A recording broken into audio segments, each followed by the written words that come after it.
Our first speaker is a co-writer, producer, co-manager, and one of the creative forces behind war. Please welcome Jerry Goldstein.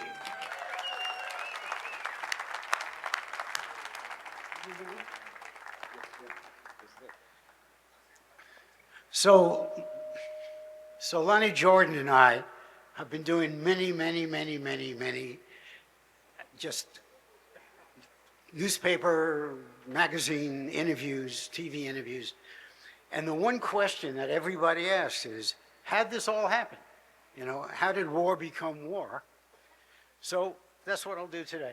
I'll tell everybody how this happened, okay? In 1969, back a few years, we had a poster company, a very successful poster company, a guy named Steve Gold and myself. And we represented Jimi Hendrix and the Rolling Stones and Led Zeppelin and the Doors and the Cream and 50 acts. And we decided that we should sell the posters on the road.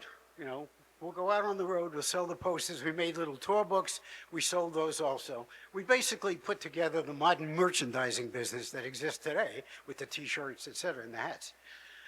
One of our poster salesmen was a guy named Peter Rosen, who kept saying, you gotta hear my band, you gotta hear my band. I'm really a bass player. We have this band, The Night Shift, and they're really fantastic. You gotta hear my band. I mean, 100 times a day. So finally I said, okay, I'll hear your band. So I booked Studio Instrument Rentals, which is down the street on Santa Monica Boulevard in Argyle. And they showed up, I showed up. They played their music. It was way different than anything I'd ever heard.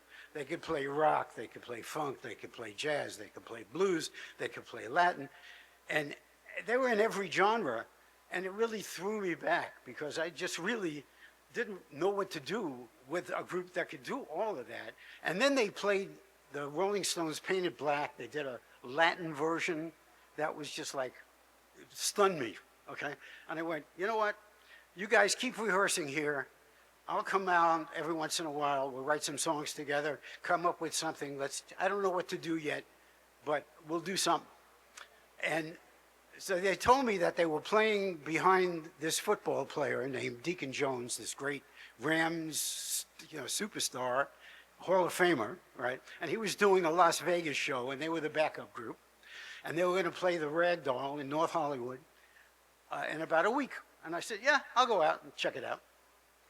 As fate would have it, Eric Burden from the Animals shows up in one of my acts on the poster world, shows up very despondent in my office going, my current group of Animals just broke up.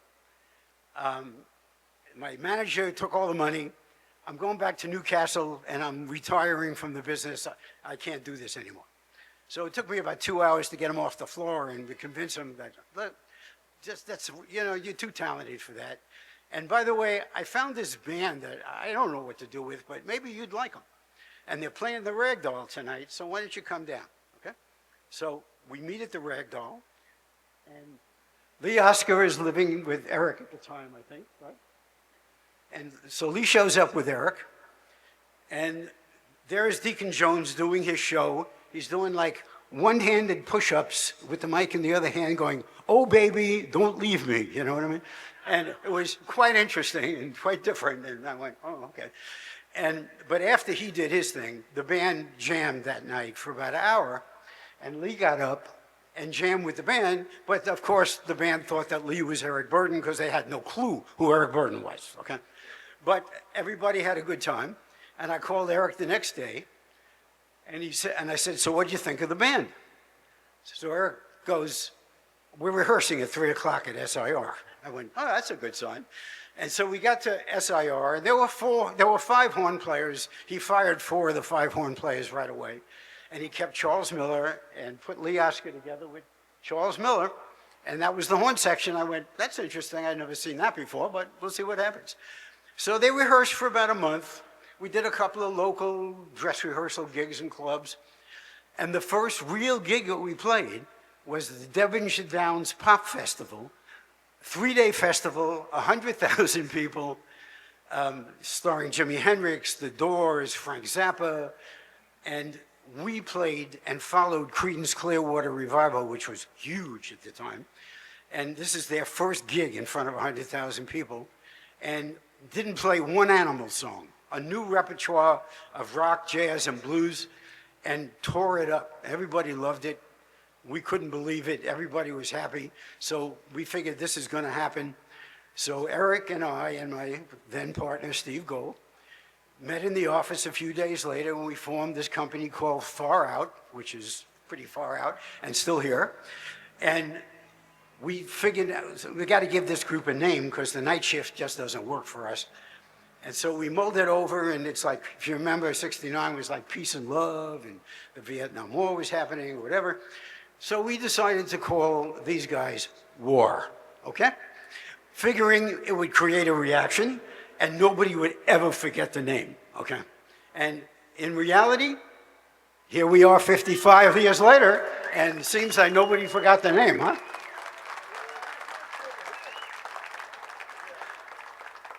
So I would like to thank the original members, the current members, which Lonnie will introduce you to,